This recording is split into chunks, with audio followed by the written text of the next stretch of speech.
मैं हमारे पिछले सत्र में कह रहा था, ज़्यादातर हम नई वाचा की भागों को देखते हैं हमारे संदेशों में, बाइबल स्टडीज़ में।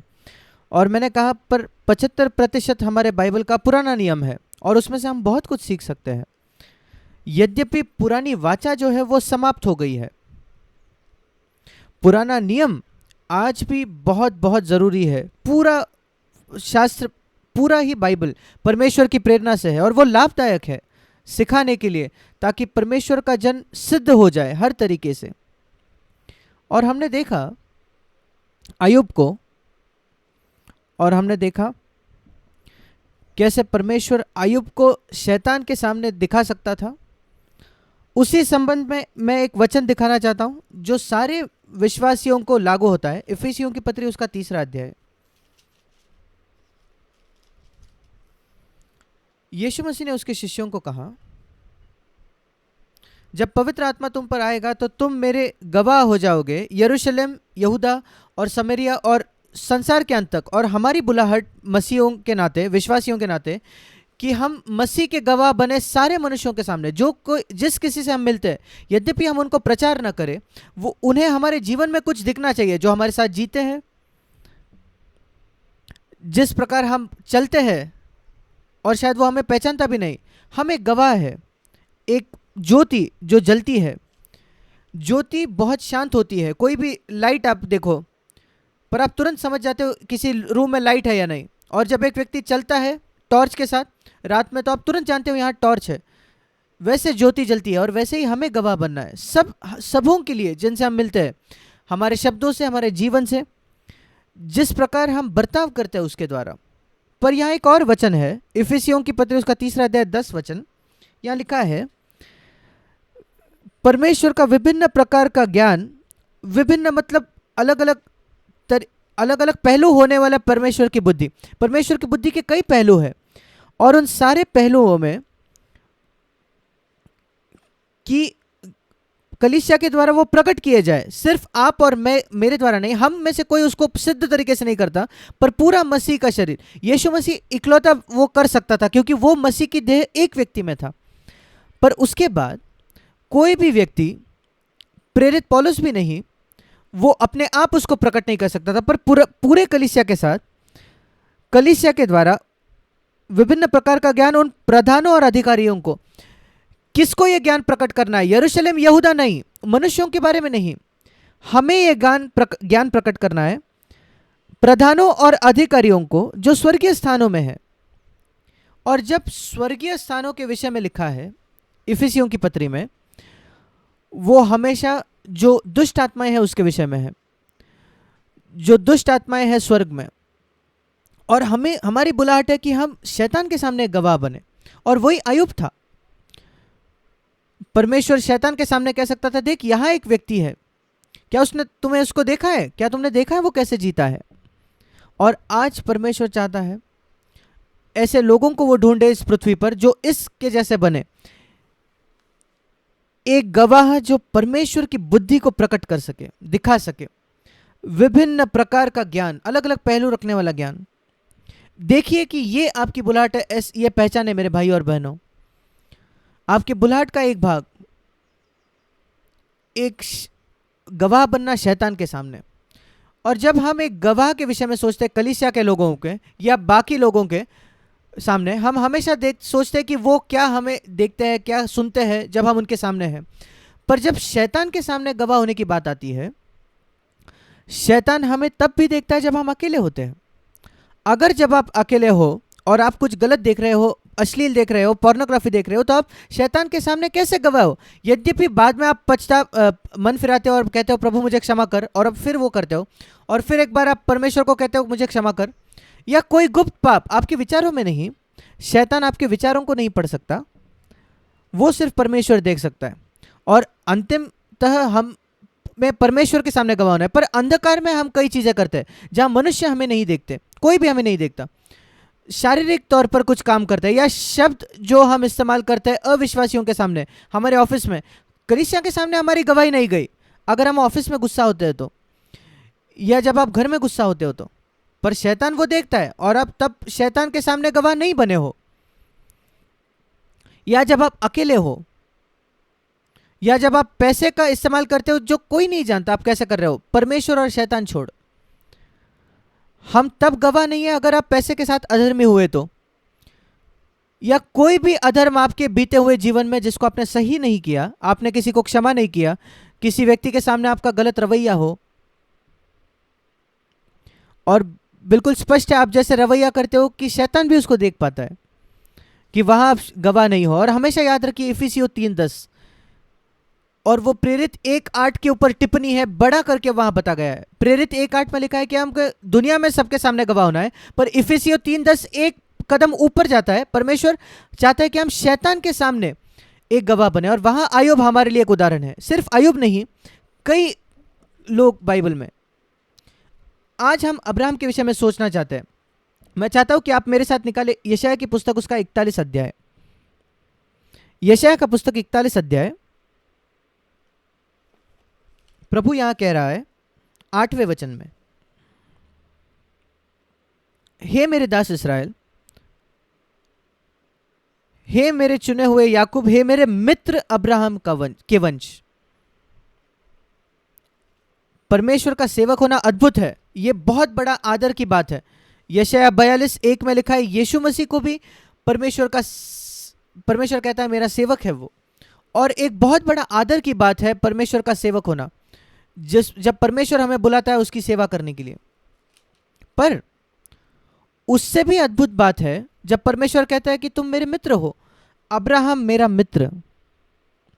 क्या एक अद्भुत वाक्य है। सोच कर देखिए, अगर परमेश्वर ये आपके विषय में कहता तो आपके नाम वहां डालिए। मैं हमेशा सोचता हूं अपने विषय में, प्रभु क्या तू मेरे विषय में कहेगा जैक पुनन मेरा मित्र? आपका नाम वहां डालकर देखिए, क्या परमेश्वर आपके विषय में कह सकता है?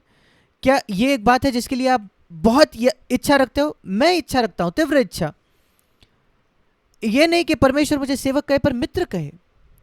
परमेश्वर ये बहुत हल्के से किसी के विषय में नहीं कहता, वो हमेशा उनको परखता है, और जब वो परीक्षा में उत्तीर्ण हो जाता है तो उसको वो शीर्षक मिलता है। और वो हमारे लिए भी लागू होता है, क्योंकि कई बार नई नियम में भी हम पढ़ते हैं कि अब्राहम हमारे लिए एक उदाहरण दिखाया गया है विश्वास में और आज्ञाकारिता में। रोमियो 4 में अब्राहम हमारे सामने एक उदाहरण है विश्वास के लिए, और याकूब उसके 2 अध्याय में हमारे सामने उसको उसके आज्ञाकारिता के लिए एक उदाहरण के तौर पर रखा गया है। और जब हम उसके जीवन को देखते हैं, हम पाते हैं परमेश्वर ने बहुत जल्द से उसको नहीं कहा मेरा मित्र मेरा सेवक, उसकी परीक्षा किए बिना। यीशु मसीह भी वो उसकी परीक्षा हुई 30 वर्षों तक छिपा हुआ था वो नाजरत में। कोई उसके विषय में कुछ नहीं जानता था, उसने कोई चमत्कार नहीं किया, उसने कोई प्रचार नहीं किया, कोई संदेश नहीं दिए। 30 वर्ष उसकी परीक्षा हुई। उसकी परीक्षा हुई जब वो एक छोटा लड़का था, ये देखने के लिए कि वो आज्ञाकारी रहेगा या नहीं उसके माता पिता यूसुफ और मरियम, जो असिद्ध माता पिता है उनके प्रति। और आगे जाकर जब वो काम कर रहा था एक बढ़ई के तौर पर, कारपेंटर होने के समय पैसे में उसकी परख हुई, उसकी विश्वास योग्यता में। और 30 वर्षों के अंत में हम पाते हैं परमेश्वर सबके सामने कहता है उसके बपतिस्मा के समय, ये मेरा प्रिय पुत्र है। सिर्फ उतना ही नहीं, जिसमें मैं अति प्रसन्न हूं, अत्यंत प्रसन्न हूं, मैं पूरी तरीके से इससे खुश हूं, मैं बहुत प्रसन्न हूं इस व्यक्ति से। मैंने उसके जीवन को देखा है, उसके जीवन का हर सेकंड मैंने देखा है 30 वर्षों तक, और उसके विषय में मैं यही कह सकता हूं कि मैं उसके साथ बहुत खुश हूं, मैं अत्यंत प्रसन्न हूं। मैं सोचता हूं कहीं आपके जीवन में यह इच्छा है कि नहीं। कई बार मैंने कहा पिता को, पिता मेरे प्रभु यीशु, क्या तू मेरे विषय में कह सकता है तू मेरे साथ अत्यंत प्रसन्न है? सारे आदर जो मैं मनुष्यों से प्राप्त कर सकता हूं या मनुष्यों की सराहना, वो कचरा है आपके उसकी तुलना में। एक शब्द प्रभु के द्वारा, मैं तुझसे अति प्रसन्न हूं, उसके खोजी बनिए मेरे भाई और बहनों। यीशु मसीह के विषय में लिखा है कि वो अत्यंत प्रसन्न था। और देखिए रोमियो की पत्री, रोमियो नहीं माफ करना, 2 कुरिन्थियों उसका 5वां अध्याय, 2 कुरिन्थ उसका 5वां अध्याय, हम पाते हैं प्रेरित पौलुस के विषय में। वो कहता है कि उसकी एक महत्वाकांक्षा है उसके जीवन में। दूसरा कुरिन्थ 5वां अध्याय और उसका 9वां वचन। दूसरा कुरिन्थ 5 में वो बात कर रहा है इस विषय में कि हमारा घर स्वर्ग में है। पहला दूसरे 1 और 2 वचन में हमारा घर स्वर्ग में है, मतलब यहां हम अपने घर में नहीं है। दूसरे, जैसे एक व्यक्ति दूसरे देश में जाता है, जब आप दूसरे देश में जाते हो वहां आप सिर्फ यात्री हो, आप किसी और देश के नागरिक हो, पर आप दूसरे देश में एक यात्री हो। और पौलुस कहता है मैं स्वर्ग का नागरिक हूं, पर अब कुछ समय के लिए मैं इस पृथ्वी पर हूं, शायद 60-70 वर्ष। उसके बाद मैं अपने घर जाऊंगा जहां मैं नागरिक हूं। वही वो फिलिपियो 3 में भी कहता है, और हम स्वर्ग के नागरिक हैं। फिर दूसरा कुरिन्थ 5 उसके 9वें वचन में वो कहता है यदि हम साथ रहे, या मतलब इसका मतलब घर में रहे या अलग रहे, इसका मतलब पृथ्वी पर हमारे पास एक ही मन की उमंग, एक ही महत्वाकांक्षा है कि हम परमेश्वर को प्रसन्न करें। अभी हम अपने घर पर नहीं है, एक दिन हम घर में रहेंगे स्वर्ग में, जब यीशु मसीह वापस आएगा तब जरूर हमारी महत्वाकांक्षा होगी सिर्फ परमेश्वर को प्रसन्न करना। प्रश्न ये है, जब हम अपने घर पर नहीं होते, उपस्थित नहीं होते, और यहां पृथ्वी पर उपस्थित है, क्या ये आज भी आपकी महत्वाकांक्षा है? पौलुस कहता है मेरी महत्वाकांक्षा है। दूसरे शब्दों में पौलुस कहता है मेरे जीवन एक दिशा में जा रहा है।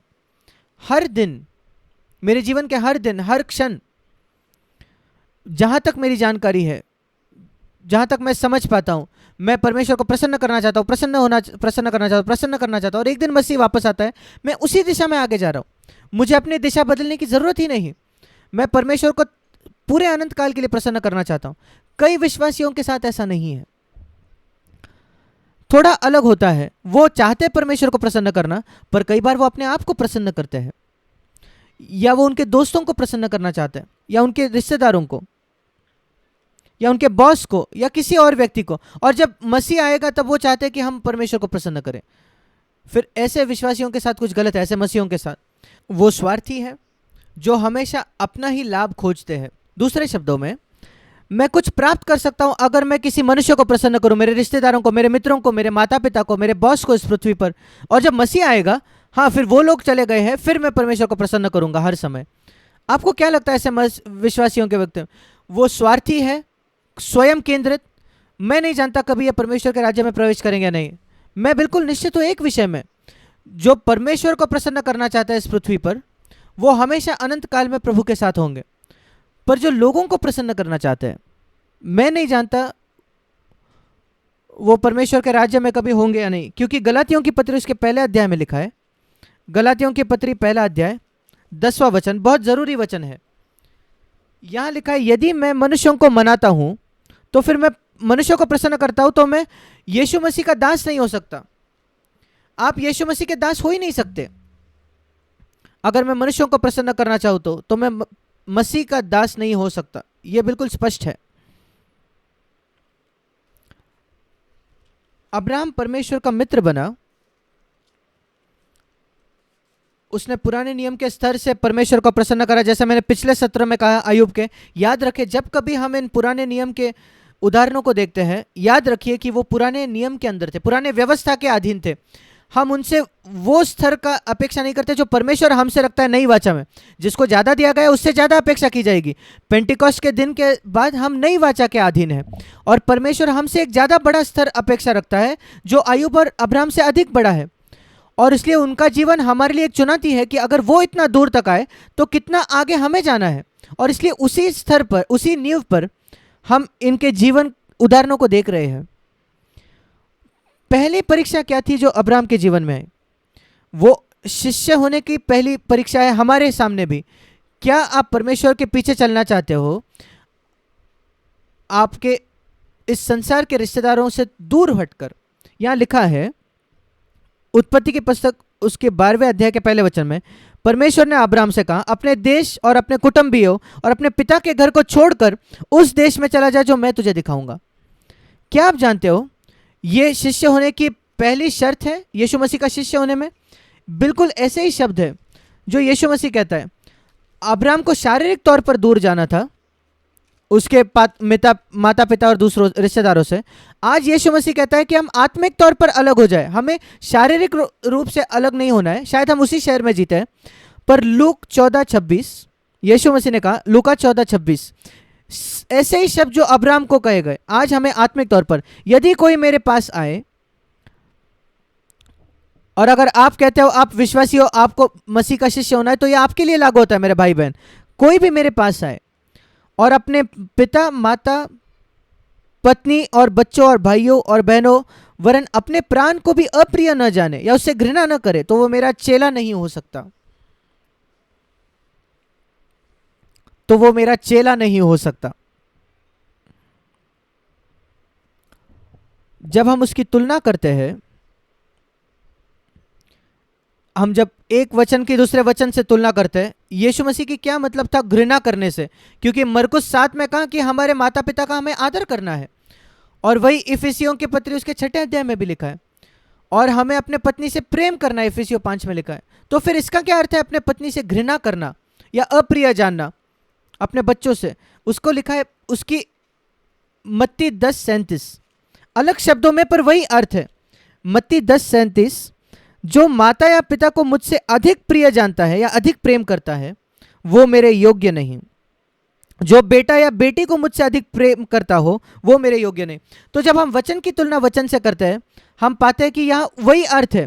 अगर कोई मेरे पास आए और वो अपने माता पिता, लूका 14:26 मुझसे अधिक प्रेम करे, तो या वो अपने पत्नी से मुझसे अधिक प्रेम करता है, या अपने भाइयों बहनों से मुझसे अधिक प्रेम करता है, या अपने जीवन से मुझसे अधिक प्रेम करता है, तो वो मेरा शिष्य नहीं हो सकता। तो हम पाते हैं अब्राहम के साथ भी वही बात थी। हमारे लिए आत्मिक तौर पर, क्या मैं पूरी तरीके से एक संपर्क तोड़ने के लिए तैयार हूं? उस जुड़ाव के, जो मैं अपने रिश्तेदारों के साथ जुड़ाव था, लगाव था। हम पढ़ते हैं लूका 2 उसके आखिरी वचन में कि वो जब तक नासरत में था यूसुफ और मरियम के अधीन था, पर एक बार उसने नासरत छोड़ दिया, और उसके बपतिस्मा के बाद अब वो परमेश्वर का सेवक बन गया था। उसके बाद उसका बपतिस्मा हुआ, और पहला ही उसका कदम है वो काना देश में आता है, गलील के काना में। हम यूहन्ना 2 में पढ़ते हैं कि वहां दाखरस कम पड़ गया। यीशु की माता उसके पास आती है कि उसके पास उनके पास दाखरस नहीं। और देखिए यीशु मसीह क्या उत्तर देता है यूहन्ना 2:4 में। जिस व्यक्ति को वो हमेशा माता माता माता माता कहता था 30 साल तक, आज वो उसके पास मुड़कर कहता है, हे महिला, मुझे तुझसे क्या काम, अभी मेरा समय नहीं आया। उसका तुम्हारे और मेरे बीच में क्या है, क्या काम? मेरा समय नहीं आया। महिला, मैं अब तेरा बेटा नहीं कि सारी बातों में तेरी बात मानूं। मैंने 30 वर्षों तक वो किया आज तक, पर आज मुझे बुलाया गया एक सेवा करने के लिए, और मुझे वो जो लगाव है, जो संबंध है, वो तोड़ना पड़ेगा। और मैं तुझे अभी तेरी बात नहीं मानूंगा, मुझे अपने स्वर्गीय पिता की बात माननी है। और ये मत सोचना कि मैं वही संबंध रखूंगा तुम्हारे साथ जो आज तक मेरा था। क्या एक उदाहरण है हमारे लिए मेरे भाई और बहनों, यीशु मसीह खुद। और मैं विशेष भारत में मैंने देखा है, इंडिया में और शायद दूसरे देशों में भी, पर विशेषकर इंडिया में माता पिता के साथ लगाव बहुत स्ट्रांग होता है। और मैंने कई घटनाएं देखी है विश्वासियों की जो परमेश्वर की आज्ञाएं नहीं मानते, जहां लिखा है कि आपके माता पिता को छोड़ आपके पत्नी के साथ आपको जुड़े रहना है। और ऐसे पत्नियां जो अपने माता पिता को छोड़कर अपने पति से नहीं जुड़े होते हैं, जैसे भजन 45 उसके 10 में लिखा है, अपने पिता के घर को भूल जाओ, वहां दुल्हन को कहा गया है। और उत्पत्ति 2:24 अपने माता पिता को भूलो। और एक संसारिक विवाह में भी एक तोड़ने की जरूरत है, पर कई लोग अपने माता पिता से लगाव रखते हैं अपने जीवन साथी से भी अधिक, और इस वजह से उनके शादी में खुशी नहीं होती और वो परमेश्वर के उद्देश्य को पूरा नहीं कर पाते। वैसे ही जब माता पिता की बात आती है कि वो परमेश्वर का इच्छा करने से आपको रोक रहे हैं, वो अगर बपतिस्मा लेने से आपको रोकते हैं, या जो परमेश्वर आपकी बुलाता है उसके लिए आपको रोकते हैं। मेरे माता पिता परमेश्वर का भय रखने वाले थे, पर जब परमेश्वर ने मुझे बुलाया कि मैं अपनी नौकरी छोड़ दूं, मैंने अपने माता पिता से सलाह मशवरा नहीं किया, मैंने अपना रेजिग्नेशन डाल दिया और उनको बताया। मैं नेवी का एडमिरल नहीं बनूंगा जैसे तुम चाहते थे कि मैं बनूं। मैं परमेश्वर की सेवा करने वाला था, मैं अपने रेजिग्नेशन कर चुका हूं। और मैं सोचता हूं आप आपके आत्मिक जीवन में उतना विकास नहीं कर रहे क्योंकि आप शिष्य होने की शर्त को पूरा नहीं कर रहे। मैं एक और उदाहरण देना चाहता हूं। हम पढ़ते हैं, एक ऐसा समय आया, यीशु मसीह के भाई बहन दूर खड़े होकर, उसकी माता, मत्ती 12 में जब वो प्रचार कर रहा था वो दूर खड़े थे। और उसके 46 वचन में, मत्ती 12:46, उसके भाई और माता बाहर खड़े थे। और किसी ने कहा कि आपके भाई बहन यहाँ आए हैं, माता और भाई। और वो कहता है कौन मेरी माता है, कौन मेरे भाई है। देखिए वो कैसे बात कर रहा है। ये जो परमेश्वर के वचन को सुनते हैं और जो मेरी बात मानते हैं, जो स्वर्ग के पिता की इच्छा करते हैं, वो मेरे भाई और मेरे बहन और मेरी माता है। वही परीक्षा अब्राहम की भी हुई। और मैं चाहता हूं कि आप देखें कैसे वो तुरंत उसमें उत्तीर्ण नहीं हुआ। परमेश्वर ने उससे कहा था कि अपने कुटुंबियों को छोड़ दो, पिता के घर को छोड़ दो, रिश्तेदारों को छोड़कर आ जाओ। उत्पत्ति 12:1। पर हम पढ़ते हैं कि वास्तविकता में क्या हुआ। जब वो कसदियों के ऊर को छोड़ गए, उत्पत्ति 11:31 में अब्राम ने अपने पिता तेरह से कहा, और तेरह ने ये उठाया, कदम उठाया, और लिखा है तेरह अपने पुत्र अब्राम और अपने पोते लूत जो हरान का पुत्र था और अपनी बहुत सारे, और वो सब कसदियों के ऊर से निकल पड़े ताकि कनान देश के चले जाए। पर परमेश्वर ने उसके पिता को बुलाया ही नहीं था। परमेश्वर ने लूत को नहीं बुलाया था। क्यों अब्राम उन दोनों को लेकर बाहर पड़ा? ऐसा नहीं लिखा कि वो लेकर पड़ा, ऐसा लिखा है कि तेरह अपने बेटे को लेकर पड़ा। अब्राम 75 वर्ष का था पर फिर भी वो अपने पिता का दास था, गुलाम था। उसका पिता कहता है अब्राम मेरी बात मानो, अगर तुम जा रहे हो मैं तुम्हें लेके जाऊंगा, और हम, मेरा जो पसंदीदार पोता है, हम लूत को भी लेके जाएंगे। और अब्राम ने उसकी पिता की बात मानी। वो गलत था, वो मूर्ख था, और वो कनान देश में गए ही नहीं। ऐसा लिखा है उत्पत्ति 11:31 में, वो हरान में ही अटक गए और वो आगे नहीं गए। और वही होता है जब आप आपके माता पिता की बात सुनते हैं और परमेश्वर की बात नहीं सुनते। परमेश्वर आपको कहता है कि कुछ करो और माता पिता आते हैं आपके साथ और आपको रोक देते हैं बीच में, पूरे काम नहीं करने देते, और वो हरान में रुक जाता है। और परमेश्वर ने क्या किया, वो अब्राहम के पिता को मार देता है। हाँ, जब परमेश्वर कुछ करना चाहता है तो वो इतना उग्र भी कुछ कर सकता है। अगर मनुष्य का पिता उसको रोका और एक बाधा बने तो परमेश्वर उस पिता को मारेगा। और हम उस पढ़ते हैं तेरह का मृत्यु हो गई और फिर अब्राहम आगे गया, तेरह की मृत्यु हो गई, और फिर उत्पत्ति 12:4 अब्राहम आगे गया जैस यहोवा के इस वचन के अनुसार जो पहले ही आया था। अब्राहम से परमेश्वर इतना प्रेम करता था कि उसने अपने पिता को भी ले लिया। पर क्योंकि तेरह का पोता और अब्राहम का भांजा लूत वहां था उनके साथ, वो वहां होना ही नहीं चाहिए था। पर अब्राहम क्या करे, परमेश्वर ने दया करके लूत को नहीं मारा, पर लूत को उसके साथ जाने दिया, उसके साथ। और एक बड़ा समस्या हो जाती है जब हम अपने रिश्तेदारों को अनुमति देते हैं कि वो परमेश्वर की बुलाहट के साथ बीच में बाधा बने।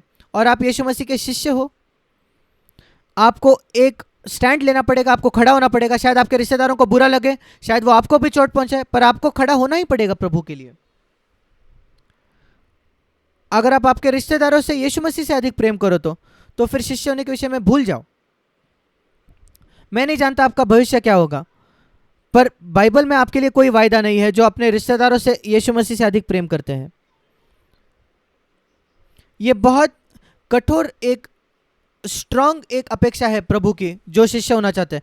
और कई लोग परमेश्वर की इच्छा कर नहीं पाते पूरी, वो उनके मसीह जीवन में बढ़ते नहीं क्योंकि सिर्फ वो मरने के बाद स्वर्ग जाना चाहते हैं। वो परमेश्वर की इच्छा पृथ्वी पर नहीं पूरा कर चाहते, और वो परमेश्वर की इच्छा तब तक आप पूरा नहीं कर पाओगे जब तक आप आज्ञा नहीं मानोगे। और अगर परमेश्वर आपसे प्रेम करता है तो वो उग्र कुछ करेगा, बड़ा कदम उठाएगा। अब्राहम के बाद में ऐसा ही हुआ। वो पहली परीक्षा थी जो अब्राहम के सामने आई, और शायद हम अनंत काल में देखेंगे जब हम प्रभु के सामने खड़े होते हैं, कितने लोग प्रभु ने उनको बुलाया था पर उन्होंने उसका उद्देश्य उनके जीवन के विषय में पूरा नहीं किया, क्योंकि वो किसी व्यक्ति से प्रेम करते थे, शायद उनका माता पिता, पत्नी, बच्चे या कोई, और वो परमेश्वर की इच्छा से कम रह गए और जब वो आखिरी दिन में प्रभु के सामने खड़े होते हैं, परमेश्वर कहेगा, क्या तुम जानते हो तुम्हारे लिए कितना अद्भुत मेरा उद्देश्य था मेरे बेटे, पर तुम मेरी बात नहीं मानते थे। तुम अपने माता पिता से मुझसे अधिक प्रेम करते थे, तुमने उनकी बात मुझसे अधिक मानी, और इसलिए देखिए तुमने अपना जीवन व्यर्थ गवा दिया, किसी को भी उपयोग में नहीं आया अपना जीवन, सिर्फ पापों के क्षमा के लिए मुझ पर भरोसा रखा। स्वार्थी तरीके से तुम जियो, सिर्फ स्वर्ग में जीने के लिए तुमने मुझे स्वीकारा अपना उद्धार करता, पर तुमने क्या किया? क्या कोई कृतज्ञता थी, आभारीपन था कि मैं तुम्हारे लिए क्रूस पर मरा उसके प्रति? नहीं, तुम 100% अपने लिए जिए, अपने माता पिता को प्रसन्न करने के लिए, अपने रिश्तेदारों को प्रसन्न करने के लिए। मेरे प्रिय भाई और बहनों, ऐसे पछतावा आपको नहीं होना चाहिए न्याय के दिन जब आप प्रभु के सामने खड़े हो। आप शायद परमेश्वर के राज्य में भी प्रवेश नहीं करो अगर आप ऐसे बनोगे, क्योंकि जो लोग ऐसे होते हैं वो धीरे धीरे दूसरों को प्रसन्न करते हैं, आखिरी में अपना उद्धार खो बैठते हैं, यद्यपि वो एक बार उद्धार पाए थे। बाइबल हमें बहुत स्पष्टता से बताया इब्रानियों 3:14 में कि हम मसीह के सहभागी हैं, अगर, एक बहुत बड़ा अगर है, इब्रानियों 3:14, अगर हम अपने आश्वासन की शुरुआत को आखिरी तक थामे रहे तो, अगर हम दृढ़ता से उसको स्थिर न रहे तो क्या होगा? इब्रानियों 3:14 बहुत स्पष्ट है, तो तुम मसीह के भागीदार नहीं बनोगे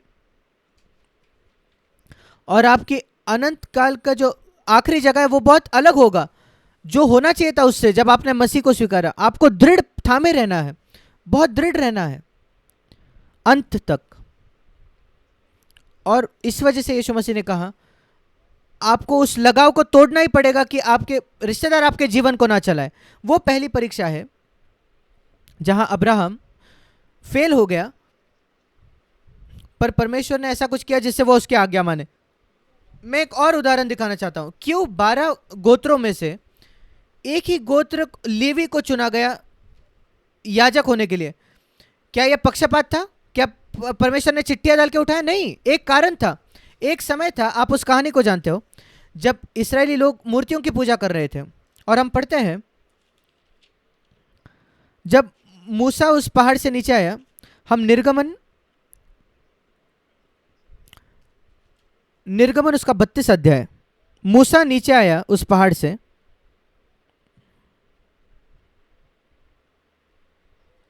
और उसने ये सब देखा और वो बहुत क्रोधित हो गया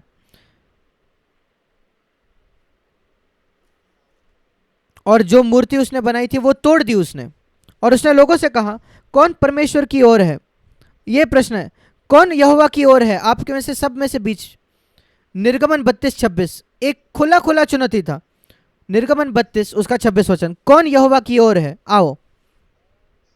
और सारे लेवीय उसके पास इकट्ठे हुए। उसने उनसे कहा अब छावनी में जाकर और अपने भाई या मित्र या पड़ोसियों को छोड़ दो, जो जिस किसी ने मूर्तियों की पूजा की अपनी तलवार लेकर जाकर उनको मार दो, घात करो, और अपने आप को 29 वचन परमेश्वर की ओर समर्पित करो और किसी के भी खिलाफ हो जाओ ताकि परमेश्वर तुम पर एक आशीष दे। और उन्होंने जाकर वो किया। और हम आगे जाकर पढ़ते हैं अनुवाद व्यवस्था विवरण की पुस्तक में, व्यवस्था विवरण उसका 33 अध्याय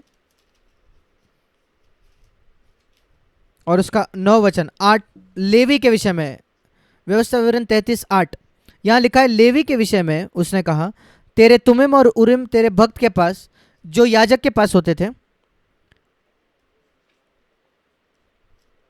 तेरे भक्त के पास है। और उसका कारण है 9वें वचन में, व्यवस्था विवरण 33:9, उसने अपने माता पिता के विषय में कहा मैं उनको नहीं जानता। उसने अपने भाइयों को अपना न माना, उसने अपने पुत्रों को नहीं पहचाना, उसने अपनी तलवार माता पिता भाई और बच्चों के खिलाफ इस्तेमाल किया और इस वजह से तेरे वचन का पालन किया और तेरी वाचा का पालन किया। और इस वजह से 10 वचन, वो इसराइल और याकूब को तेरी व्यवस्था सिखाएंगे, तेरे नियम सिखाएंगे, वो तेरे आगे धूप और तेरी वेदी पर सर्वांग पशु की होम बलि करेंगे। हे यहोवा उसकी संपत्ति पर आशीष दे और उसके हाथों की सेवा को ग्रहण कर, उसके विरोधी और बैरियों की कमर पर ऐसा मार।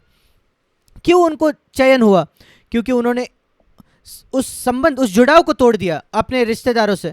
और मैं इसके बारे में निश्चित हूं कई परमेश्वर के बच्चे हैं, उन्होंने कभी वो तोड़ किया ही नहीं है, वो बात तोड़ी ही नहीं है। और इस वजह से परमेश्वर उसकी पूरी इच्छा पूरा नहीं कर पाता उनके द्वारा। कई विश्वासी शायद परमेश्वर की इच्छा का सिर्फ 5% ही पूरा कर पाते अपने जीवन में, क्योंकि उन्होंने वो जुड़ाव को तोड़ा नहीं है, या वो शुरुआत में उस जुड़ाव को तोड़ते हैं पर आधा समय होने के बाद उनको बुरा लगता है, उनकी माता रो रही है और उनके पिता कैसे उनको मांग रहे हैं, और वो पीछे मन पलट देते हैं और वो पीछे जाते हैं। उनको लगता नहीं वो पीछे गए, वो पाप में नहीं गए, पर वो परमेश्वर की वाणी नहीं सुन रहे। और ये पहली परीक्षा थी जो अब्राहम को पास होना था, और अपने पिता से अलग होकर, उसको उसके रिश्तेदारों से अलग होकर आना था। यीशु मसीह खुद हमारा उदाहरण है। और उसके आगे दूसरी परीक्षा हम यहां पढ़ते हैं, शिष्य होने की दूसरी शर्त, शिष्य होने की एक और शर्त है लूका 14 में, उसके 33 वचन में पाई जाती है। अगर सारे अपनी जो चीजें उनको आप त्याग न दो, जैसे अपने रिश्तेदारों के साथ आपके लगाव को जाना चाहिए, वैसे ही आपके जो चीजें हैं उनके साथ का लगाव, जो कुछ आपके पोजेशंस है, आपके माता पिता आपके आजू बाजू हो सकते हैं, आपके रिश्तेदारों को मिलो, उनका देखभाल करें, उनको पैसा दे, पर उनको अपने जीवन का नियंत्रण मत होने दें। यहां लिखा है जो कुछ अपना है सब कुछ त्याग न दे तो तुम मेरा चेला नहीं हो सकते। लूका 14:33। और ये दूसरी परीक्षा थी जो अब्राहम के सामने आई। हम पढ़ते हैं उत्पत्ति में उसके 13वें अध्याय में, एक झगड़ा हो गया लूत और अब्राहम के सेवकों के बीच कि हमारे जो भेड़ बकरियां हैं उनको हम कहाँ चराए, हमारे पास इतनी भेड़ बकरियां हैं, और वहां झगड़ा था। क्या आप जानते हो अब्राहम ने लूत से क्या कहा? मैं चाहता हूं आप निकाले उत्पत्ति उसका 13वां अध्याय, हम अलग हो जाएंगे। और अब्राहम कह सकता था कि लूत ये मत भूलो कि परमेश्वर ने मुझे बुलाया, तुम तो सिर्फ पीछे पीछे आ गए, और इसलिए मैं चुनूंगा पहले कौन सा हिस्सा मेरे लिए अच्छा है और मेरे भेड़ बकरियों के लिए, और जो कुछ बचेगा वो तुम ले लो। पर देखिए अब्राहम क्या कहता है। अब्राहम कहता है उत्पत्ति 13 उसके 8 में, हमारी प्रॉपर्टी के प्रति, जायदाद और संपत्ति के प्रति क्या रवैया है। अब्राहम कहता है उत्पत्ति 13:8, तेरे मेरे बीच कोई झगड़ा ना होने पाए, क्योंकि हम लोग भाई बंधु हैं। वो भाई नहीं था, वो उसका भांजा था। वो कह पाता था लूत मैं तेरा अंकल हूं, मैं तेरा चाचा हूं, मैं तेरे से बड़ा हूं, सबसे पहली बात मैं वरिष्ठ हूं, क्यों मुझे पहले चुनना है? नहीं। वो कहता था दूसरी बात, परमेश्वर ने मुझे बुलाया, तुम्हें नहीं बुलाया, क्यों? ये दूसरा कारण है क्यों मैं चुनूं? नहीं, हम भाई हैं। पूरा सारा देश तेरे सामने है, 9वां वचन, हम अलग हो जाएंगे, मैं शांति चाहता हूं। मेल कराने वाले धन्य है, वो परमेश्वर के पुत्र कहलाएंगे। वो कहता है मैं शांति चाहता हूं, तुम पहले चुनो। अगर तू बाई ओर जाएगा तो मैं दाहिनी ओर, तू दाहिनी ओर जाएगा तो मैं बाई ओर जाऊंगा। और जो लोभी लूत था वो यार्देन की नदी के पास वाले तराई को देखता है, वो सींची हुई थी सदोम और अमोरा को नष्ट होने के पहले। उत्पत्ति 13:10, उसने कहा मुझे ये पसंद है, मैं इसको चुनूंगा। मेरा मूर्ख चाचा, उसने पहले चुनने मुझे दिया। क्या उसका चाचा मूर्ख था? नहीं, वो संसार का सबसे बुद्धिमान व्यक्ति था, क्योंकि उसने परमेश्वर को चुना। जब आप परमेश्वर को चुनते हो आपको सब कुछ मिल जाता है। और इसलिए लूत ने अपने आप के लिए चुन लिया। 11वें वचन में देखिए उस शब्दों को, 4 मुख्य शब्द, लूत अपने लिए चुन लिया, लूत ने अपने लिए चुन लिया।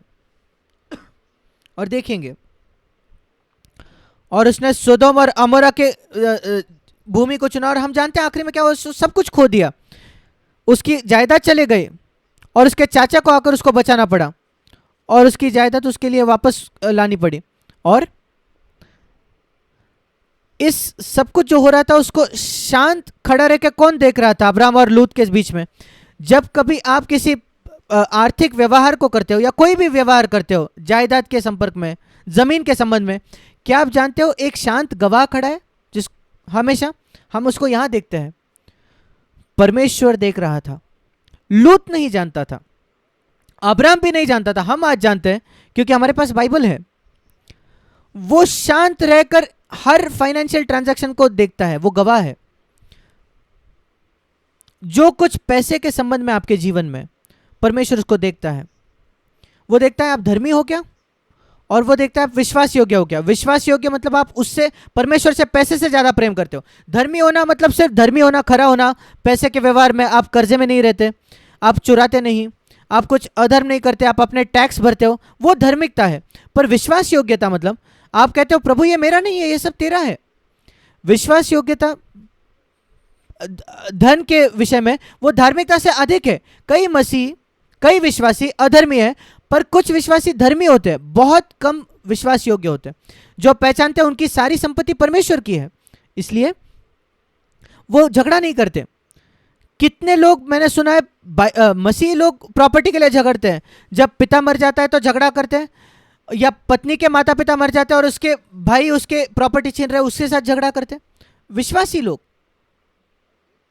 अब्राहम ने क्या किया? अब्राहम के उदाहरण के पीछे जाए, वो तो पुरानी वाचा के अधीन था। आज आप कहते हो आपके पास पवित्र आत्मा है, आप अन्य भाषा में बात करते हो और जायदाद के लिए झगड़ते हो, पैसे के लिए झगड़ा करते हो, वो पवित्र आत्मा से नहीं भरे, वो दुष्ट आत्मा है, वो शरीर है, देह है। ऐसा लिखा है। अब्राहम कहता है तुम चुनो, और लूत सब कुछ खो बैठता है। और शांत गवाह अब बोलता है, उत्पत्ति 13:14, अब्राहम से यहोवा ने कहा, लूत अब्राहम से अलग होने के बाद, उसके पश्चात, अब्राहम तूने अपनी आंखें उठाकर नहीं चुना, लूत ने अपने आंख उठाकर चुना। हम पढ़ते उत्पत्ति 13:10 में, लूत ने आंख उठाकर, और 11वें वचन में लूत ने अपने लिए चुनाव किया। जब वो चले गया था, परमेश्वर ने अब्राहम से कहा 14 वचन में, अब तू अपनी आंख उठा और मैं तेरे लिए चुनूंगा। ये अंतर था। लूत ने अपनी आंखें उठाई, लूत ने अपने आप के लिए चुना। अब्राहम पीछे बैठा और परमेश्वर ने उसे कहा, अब्राहम अभी तू तेरी आंखें उठा, मैं तेरे लिए चुनूंगा। लूत ने अपने आप के लिए चुना है, परमेश्वर ने अब्राहम के लिए चुना। मैं चाहता हूं मेरे विषय में कहा जाए मेरे जीवन भर, प्रभु मैंने अपने आप के लिए कुछ नहीं चुना, तूने मेरे लिए चुना। और मैं वो कह सकता हूं इस 61 वर्षों में, जब मैं मसीह था, जब मैं 19.5 वर्ष का था, तब से मैंने देखा है परमेश्वर मेरे लिए चुनता है, बार बार। और मैंने कहा प्रभु मैं अपने आप के लिए नहीं चुनूंगा। मुझे कहना पड़ेगा कि मेरे साथ बहुत अच्छा गया कई क्षेत्रों में, क्योंकि मैंने अपने आप के लिए नहीं चुना। मैं प्रॉपर्टी नहीं चुनूंगा, पैसा नहीं चुनूंगा, सेवकाई नहीं चुनूंगा, कुछ नहीं। मैं कहा प्रभु तू मेरे लिए चुन, और उसने हमेशा मुझे सबसे अच्छा सर्वोत्तम दिया है। और परमेश्वर ने अब्राहम से कहा, वो छोटा कोना जो लूत ने चुना वो भी तेरा होगा, सिर्फ तू उत्तर पश्चिम, पूर्व पश्चिम दक्षिण में देख। तूने कहा लूत को एक बाजू चुनना, उसने दक्षिण को देखकर चुन लिया, सोदोम और अमोरा को। मैं तुझसे कह रहा हूं तू दक्षिण, उत्तर, पूर्व, पश्चिम चारों ओर देख, वो सब तेरे लिए और तेरे वंश के लिए होगा, और तेरे नाती पोतों के लिए, और तेरे वंश। 16 वचन, मैं पृथ्वी की धूल के इतने बनाऊंगा, मैं तुझे सब दूंगा। ये भूमि 17 वचन, मैं इस देश को मैं तुझे दूंगा। मैं ये कहना चाहता हूं भाई और बहनों, अगर सारी संपत्ति त्याग कर आप यीशु मसीह के पीछे आओगे, वो खुद आपको वो सब देगा जो आपकी जरूरत है, और आपकी जरूरत से भी अधिक देगा। मैं अपने जीवन के अनुभव से ये कह सकता हूं, कुछ भी जो आपकी जरूरत है और उससे भी अधिक, और अनंत जीवन भी। यीशु मसीह ने वो कहा, अगर आप कुछ भी मेरे लिए छोड़ते हो मैं 100 गुना दूंगा, और अनंत जीवन, हाँ उसके साथ सताव भी आएगा पृथ्वी पर, यीशु मसीह ने कहा। यहां एक और उदाहरण है, उत्पत्ति 14 अध्याय में, वही परीक्षा पैसे के बारे में, जायदाद, प्रॉपर्टी के संबंध में। हम पढ़ते हैं लूत को पकड़ लिया गया, और वो खुद अपने स्वार्थ से गया और सदोम और अमोरा के राजा को हराकर कोई दूसरे राजा ले गए, और लूत को भी ले गए। उत्पत्ति 14:12 में लिखा है, लूत को उठाकर वो चल दिए, और अब्राहम ने उसके विषय में सुना। उत्पत्ति 14:13 कि तेरा भांजा लूत वो बंदी बना कर ले गए। अब्राहम पीछे बैठकर कह सकता था ये तो उसका होना ही चाहिए था, उसने मुझे फंसाया, उसने सबसे अच्छी भूमि ली, उसको एक पाठ सीखने दो। क्या आपको ऐसा लगता है जब कोई आपको फंसाता है, धोखा देता है आर्थिक तौर पर, जब वो पीड़ा में होता है? अब्राहम 100 गुना आपसे बेहतर था, यद्यपि वो पुरानी वाचा के भी अधीन नहीं था, पुरानी वाचा के पहले वो था। अब्राहम के जीवन से आप चुनौती पाए मेरे भाई मेरे बहन, जब कोई आपको धोखा देता है आर्थिक तौर पर, और फिर वो उसकी पीड़ा, जीवन में पीड़ा आती है, आपका क्या रवैया है? क्या आप जाकर उसकी सहायता करोगे? यहां लिखा है अब्राहम जाकर उसकी सहायता करता है, और कितनी बड़ी रिस्क, जोखिम उठाकर इतने राजाओं से लड़ना जिनके पास सैनिक थे। अब्राहम गया 318 दासों के साथ, जो उसके 14 वचन, किसके साथ जाकर लड़ना चाहता था मालूम है? पहला वचन शिनार का राजा, एलासर का राजा, एलाम का राजा, गोइम का राजा। पहला वचन 4 राजा और उनकी सेनाएं जो सदोम और अमोरा को हरा चुके थे। अब्राहम अपने 318 सेवकों को लेकर ऐसा ही कोई झुंड उठाकर जा रहा है लड़ने के लिए उनसे। क्या आपको लगता है उसके सेवक इन सेनाओं को हरा सकते थे? नहीं, वो परमेश्वर पर भरोसा रख रहा था। उसने कहा परमेश्वर, मैं मैं स्वार्थी नहीं होऊंगा, मैं अपने भांजे की मदद करूंगा। वो गया उनके पीछे, दमिश्क तक वो गया। 15 वचन में वो उनके पीछे गया और उसने उनको हराया। सदोम और अमोरा के राजा इनको नहीं हरा पाए, 4 सेनाओं को, पर अब्राहम 318 सेवकों के साथ उनको हरा पाया। क्यों? क्योंकि परमेश्वर कहता है जो मेरा आदर करते मैं उनका आदर करूंगा। अब परमेश्वर ने देखा था कैसे उसका सेवक विश्वास योग्य था पैसे से दूर होने में, अलग होने में, और परमेश्वर ने उसको आदर किया एक लड़ाई जीतकर। एक उदाहरण हमारे लिए, जो यीशु मसीह के 2000 वर्षों पहले जीता था, कैलवरी के बारे में कुछ नहीं जानता था, कलवरी के बारे में, उसके पास पवित्र आत्मा नहीं था, कुछ नहीं, पर वो अपने रिश्तेदारों से अलग हुआ और पैसे के लगाव से वो अलग हुआ, और वो सब कुछ वापस ले आया और बंदियों को, अपने रिश्तेदारों को भी ले आया। आगे हम कुछ देखते हैं। सदोम का राजा उसके सामने जाता है और उससे कहता है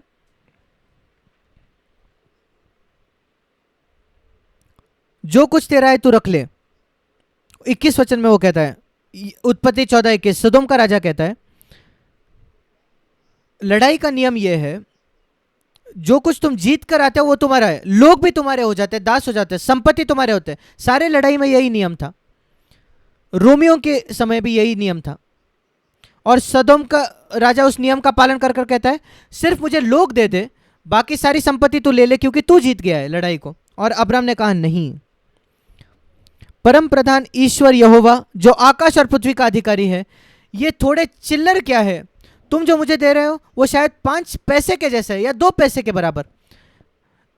अगर तुलना की जाए स्वर्ग और पृथ्वी जो मेरे परमेश्वर की है, मैं इनको नहीं लूंगा। मैं एक जूता का बंधन भी नहीं लूंगा, जूता का लेस भी नहीं लूंगा। एक जूती का बंधन, जूती का बंधन, एक शू लेस कितना छोटा होता है, उसका क्या मूल्य है, मैं वो भी नहीं लूंगा। यद्यपि एक दिन तू कहे, जब परमेश्वर मुझे आशीष दे, कि तूने मुझे अमीर बनाया, तूने मुझे धनी बनाया। मेरे प्रिय भाई और बहनों, यद्यपि जो परमेश्वर की सेवा कर रहे हैं और जो लोगों से पैसा मांगते रहते हैं, क्या आपके विषय में ऐसा कहा जाएगा कि उन लोगों ने आपको धनी बनाया? क्या आपने परमेश्वर पर भरोसा किया और परमेश्वर ने आपकी जरूरतें पूरी की? कई प्रचारक जो है आज वो धनी होते हैं, अमीर होते हैं, गरीब लोगों से पैसा लेकर। वो कार चलाते हैं जो गरीब लोगों ने पैसा दिया है, वो प्लेन में जाते हैं जो गरीब लोगों ने पैसा दिया है। किसने उन्हें धनी बनाया? इन गरीब लोगों ने धनी बनाया। ये एक शर्म की बात है।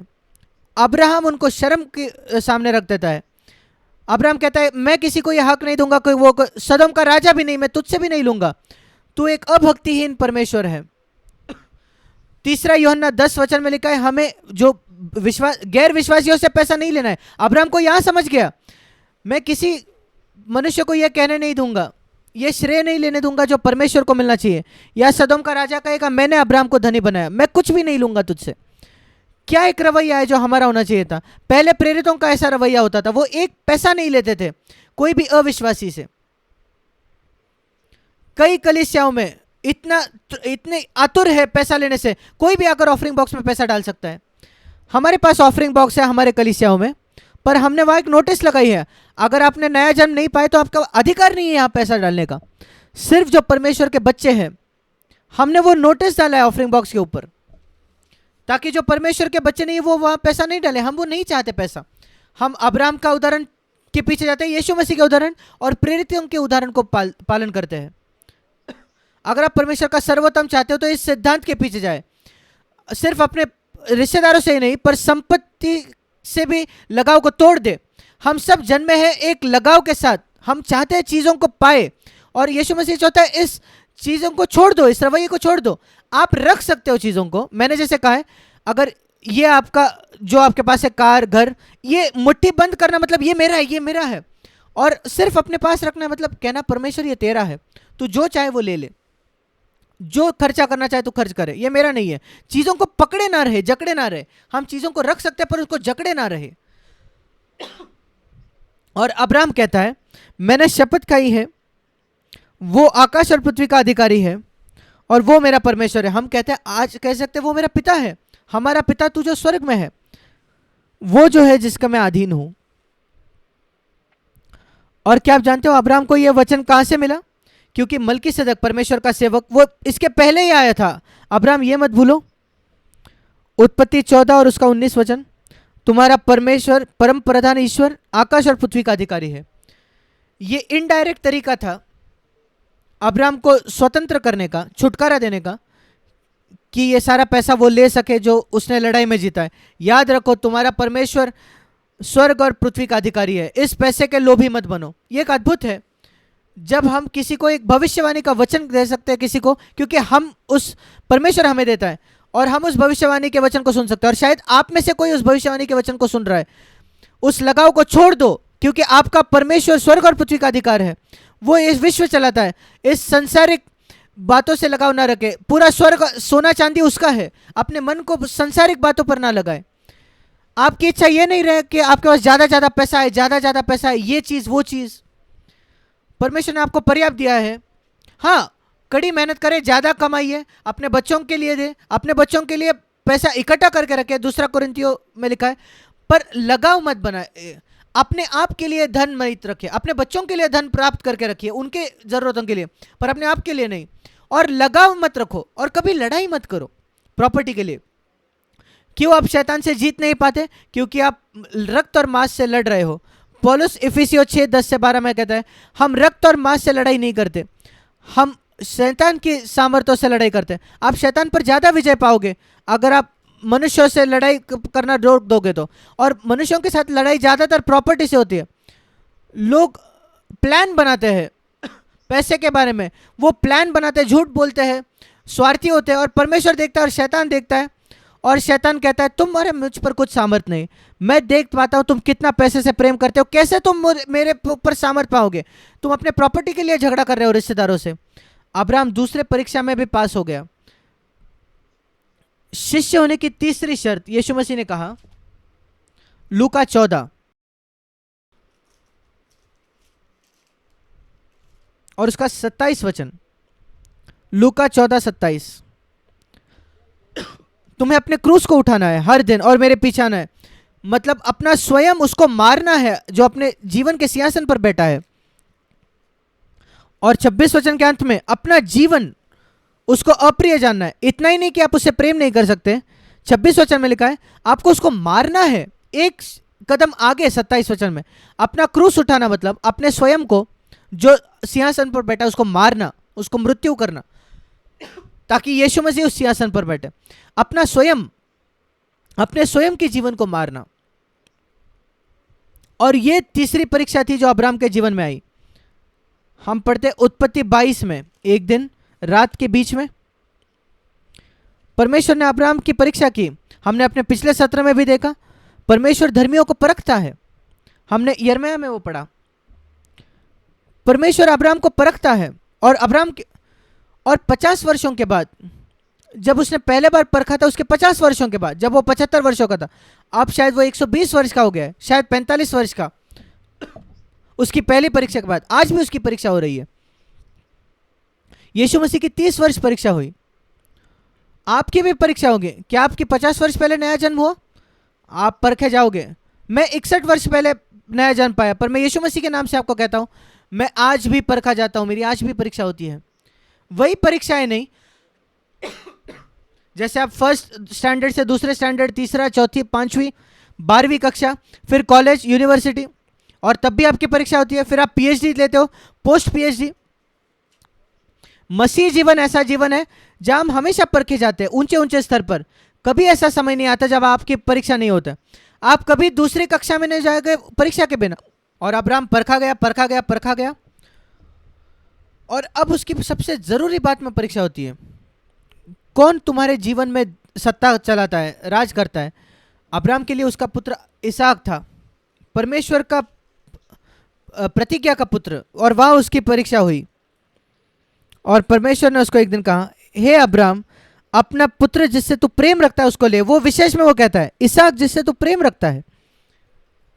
पहले अब्राहम ने उसके पहले पुत्र को निकालने के लिए कहा था परमेश्वर ने, इश्माइल, जो हगर के द्वारा हुआ, उसको हजीरा के द्वारा हुआ, और उसने आज्ञा मानी।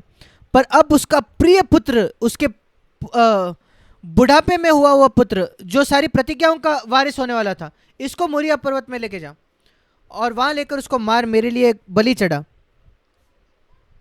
और अब्राहम अपने पत्नी से सलाह मशवरा नहीं करता। वो सुबह जल्द उठता है, मैं नहीं जानता वो सारा से क्या कहा, और वो अपने गधे पर बैठता है, 2 सेवकों को लेता है, अपने पुत्र को लेता है, और वो चल पड़े। और तीसरे दिन, उत्पत्ति 22:3-4, तीसरे दिन, 3 दिन की यात्रा थी। क्यों परमेश्वर ने अब्राहम से ये नहीं कहा कि चौरा पास में ही जाकर अपने बेटे को होम बलि चढ़ाओ, क्योंकि वो चाहता था कि उसके विषय में सोचे। वो आप पर जोर नहीं करता, समय ले लो, कीमत चुकाओ। क्या ये ऐसे परमेश्वर की सेवा करना वास्तव में लायक है? 3 दिन लेकर सोचो इसके विषय में अब्राहम। और अगर तुमको लगता है नहीं नहीं ये योग्य नहीं, तो पीछे मुड़ो। परमेश्वर हमें समय देता है सोचने के लिए, और इसलिए हम लोगों पर जोर नहीं करते, जबरदस्ती नहीं करते कि वो एक निर्णय ले। मेरी आदत नहीं है कि मैं लोगों को मीटिंग के आखिर में बुलाए, आगे आकर अब निर्णय लो। कई लोग करते हैं, मैं उनका न्याय नहीं करता। आगे आ जाओ, खड़े हो जाओ और एक निर्णय लो, निर्णय कार्ड साइन करो। मैं ऐसा नहीं करता। मैं जो कहता हूं, जो यीशु मसीह ने लूका 14 में कहा, बैठ जाओ और कीमत चुकाओ। पहले सोच कर देखिए कुछ दिनों, और फिर निर्णय लो। क्या तुम शिष्य होना चाहते हो? मैं नहीं ये कह रहा तुम स्वर्ग में जाना चाहते हो क्या। मेरी बुलाहट ये नहीं है कि मैं लोगों को स्वर्ग में ले जाऊं। मेरी बुलाहट है कि मैं लोगों को यही शिष्य बनाऊं, और परमेश्वर उन्हें स्वर्ग ले जाएगा। और शिष्य होने के बारे में यीशु मसीह ने ये नहीं कहा आगे आकर एक डिसीजन कार्ड पर साइन करो। यीशु मसीह ने स्पष्टता से कहा लूका 14 में, बैठकर कीमत चुकाओ। और वही मैं लोगों से कहता हूं, जब मेरा संदेश हो जाता है, तुम जहां कहीं बैठो, बैठ जाओ, कीमत चुकाओ। घर जाकर और कुछ दिन बैठो, महीनों के लिए बैठो, या कुछ साल बैठ जाओ और कीमत चुकाओ पीछे चलने के पहले। और बहुत जल्दबाजी में मत कहो कि मैं पीछे चलूंगा और फिर पीछे जाओगे। ऐसा मत कहो मैं शादी करने वाला हूं और फिर अपनी पत्नी को छोड़ देते हो। कई लोग ऐसे कहते हैं, प्रभु मैं तुझे स्वीकारता हूं, कुछ दिनों बाद वो तलाक देते हैं। नहीं, बैठो और कीमत चुकाओ। क्या लायक है ऐसे परमेश्वर के पीछे जाना? और इसलिए 3 दिनों बाद वो उस जगह जान पहुंचता है, और वो उस जगह पहुंचता है और वो अपने सेवकों से कहता है 5वें वचन में, बहुत सुंदर वचन। पहले बार आराधना ये शब्द बाइबल में आता है, हिंदी में दंडवत करना है। आज हम इतनी बात करते हैं, आज लोगों को लेता है आराधना का मतलब है अच्छे से गाने गाना, अच्छे शब्द कहना। नहीं, वो आराधना है ही नहीं। आराधना का मतलब अपना सर्वोत्तम परमेश्वर को देना, मनुष्य की नजरों से दूर। वो अपने सेवकों से कहता है तुम यहां रहो, मैं और मेरा लड़का पहाड़ के ऊपर जाकर दंडवत करेंगे, आराधना करेंगे। वो क्या करने वाला था? वो गाना नहीं गाने वाला था। वो अपना सबसे अच्छा एक छुरा उठाकर अपने बेटे को मारने वाला था, परमेश्वर को सिद्ध करते हुए, परमेश्वर इस पृथ्वी की सारी चीजों से अधिक मैं तुझसे प्रेम करता हूं। वो है आराधना। रोमियो 12:1 में जो लिखा है, हे मेरे भाइयों, अपने शरीर को एक जीवित ग्रहण योग्य बलिदान करके चढ़ाओ, यह तुम्हारी आत्मिक आराधना है। हिंदी में आत्मिक सेवा लिखा है। वही अब्राहम ने किया। उसने इसहाक को लिया और ऊपर ले गया, और हम जानते हैं कि इसहाक बड़ा हो गया था क्योंकि वो सारी लकड़ियों को उठाकर चढ़ रहा था। हम 6ठे वचन में पढ़ते हैं, सारी लकड़ी होम बलि के लिए इसहाक लेकर गया, और जहां वो ऊपर जाकर इसहाक कहता है कि मेमना कहाँ है, भेड़ कहाँ है, वो नहीं जानता था उसको बलिदान किया जाने वाला। अब्राहम कहता है परमेश्वर आप ही प्रयोजन करेगा। वो ऊपर जाता है, होम बलि बनाता है, और इसहाक को बहुत बड़ा आश्चर्यचकित हो जाता है। अब्राहम कहता है तुम लेट जाओ, सोच कर देखिए, तुम अपने 20 वर्ष के बेटे को बताओ मैं तुम्हें मारने वाला हूं, यहां लेटो, और इसहाक लेट जाता है। अब्राहम ने अपने बेटे को इस प्रकार बड़ा किया था आज्ञा मानने के लिए। मैं यहां एक गवाही देखता हूं अब्राहम जो पिता था उसके बारे में, एक प्रेम करने वाला पिता, पर जिसने अपने बेटे को ऐसे बड़ा किया, जब उसने कहा अपने बेटे को कि मैं इस यहां लेट जा, मैं तुझे होम बलि चढ़ाने वाला हूं, वो लेट गया। मैं नहीं जानता कितने मसीह अपने बच्चों को ऐसे बड़ा करते हैं, कई कितने विश्वासी ऐसे बड़ा करते हैं। पूरी तरीके से आज्ञा मानना हम कितना हल्के में लेते हैं। हम आज के माता पिता हैं, जब बच्चे आज्ञा नहीं मानते, पीछे मुड़ते, उनकी मजाक उड़ाते, नहीं कहते, वो कहते हैं कोई बात नहीं, ठीक है, जब मन करे तब करो बच्चे। और वो बच्चे परमेश्वर के लिए निरुपयोगी बड़े होते हैं और परमेश्वर के उद्देश्य पूरा नहीं कर पाते, निरुपयोगी। पर अब्राहम ऐसा नहीं था, बहुत बड़ा उदाहरण है। और वो अंत नहीं जानता कहानी का, हम जानते हैं। 10वें वचन में लिखा है, उत्पत्ति 22:10, उसने अपना हाथ बढ़ाकर छुरी को ले लिया। उसने छुरी ले ली। कब परमेश्वर ने उसे रखा? जब इसहाक लेटा तब नहीं, जब उसने छुरी को लिया। उसकी छुरी ऊपर थी और परमेश्वर कहता है रुक जा, अपने हाथ को आगे मत बढ़ा, मैं तेरी परीक्षा कर रहा था। 12वां वचन, तूने अपने इकलौते पुत्र को भी नहीं रख छोड़ा, वो तेरा जीवन था। यह हमारे स्वयं के जीवन का चित्र है जिससे हम सबसे ज्यादा प्रेम करते हैं। हम छुरे को लेकर उसको मारने के लिए तैयार हो जाते हैं। और परमेश्वर अब्राहम से कहता है, देखिए इन अद्भुत वचनों को 16 वचन में, उत्पत्ति 22:16, मैं शपथ खाता हूं क्योंकि अपने सबसे इकलौते पुत्र को भी तूने नहीं रख छोड़ा, मैं तुझे बहुत आशीष दूंगा, तेरे वंश को आकाश के तारांगण के जैसे बनाऊंगा और समुद्र के तीर के बालू के जैसे बनाऊंगा। 17 वचन, और सारे देश की जातियों को आशीष पाएंगे। और आज हुआ है क्योंकि तूने मेरी बात मानी। वैसे एक दिन परमेश्वर कह सका, अब्राहम मेरा मित्र। क्या आप चाहते हो परमेश्वर आपका नाम वहां रखे, आप उसके मित्र बनो? ऐसा होता है वो विश्वास बिना कामों के, वो मरा हुआ विश्वास है। आप कहते हैं मेरा परमेश्वर यीशु मसीह में विश्वास है और कुछ काम नहीं करते। देखिए याकूब क्या कहता है, याकूब 2 उसका 21 वचन, याकूब 2:21, हमारा पिता अब्राहम ने, उसने अपने कर्मों से धार्मिक ठहरा गया जो अपने विश्वास का प्रतीक था। उसका विश्वास उसके कामों में प्रकट हुआ। 2:22, याकूब 2:22, कर्मों से विश्वास सिद्ध हुआ उसके कामों से, इस वजह से पवित्र शास्त्र का वचन पूरा हुआ, अब्राहम ने परमेश्वर का विश्वास किया और यह उसके लिए धर्म गिना गया। 23 वचन, और वो परमेश्वर का मित्र कहलाया। कैसे वो परमेश्वर का मित्र कहलाया? क्योंकि उसके विश्वास से काम तैयार हुए। जब आप रोमियो 4 पढ़ते हो, विश्वास, उसका स्पष्टीकरण हम यहां देखते हैं याकूब 2, वो है आज्ञाकारिता में। याकूब 2:22 से लेकर 25 तक। एक मनुष्य धर्मी ठहराया जाता है सिर्फ विश्वास से नहीं, पर ऐसा विश्वास जो कामों को लाता है, विश्वास से पर मरे हुए विश्वास से नहीं। इसलिए ये परीक्षाएं जो हमारे पास भी आती है आज भी, शिष्य होने की 3 शर्तें अब्राहम ने ये पूरी की और इसलिए परमेश्वर ने उसको मित्र कहा।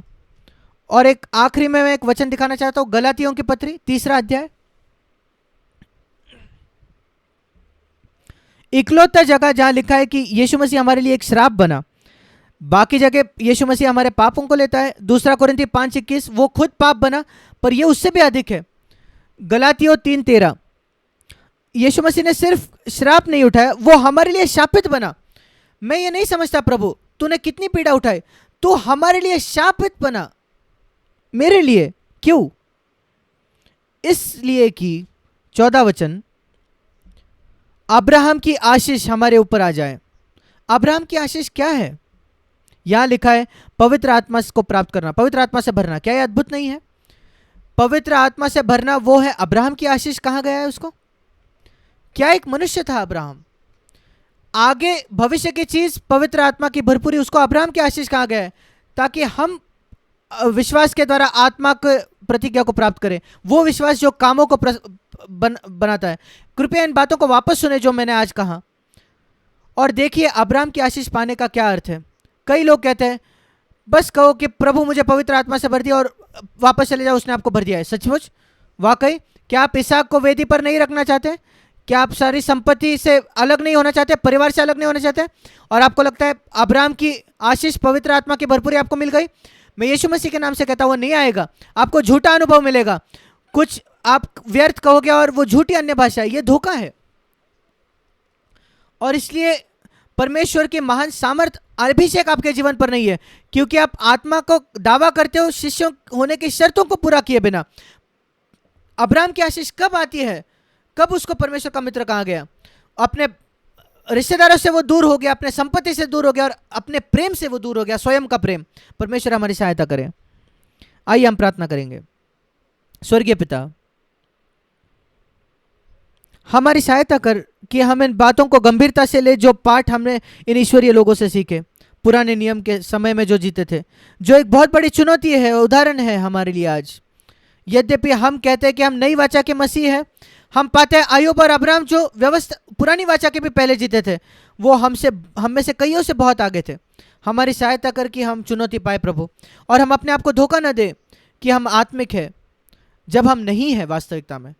धन्यवाद हर चुनौती के लिए जो हमें ऊपर उठाने के लिए बुलाती है। यीशु मसीह के नाम से आमीन।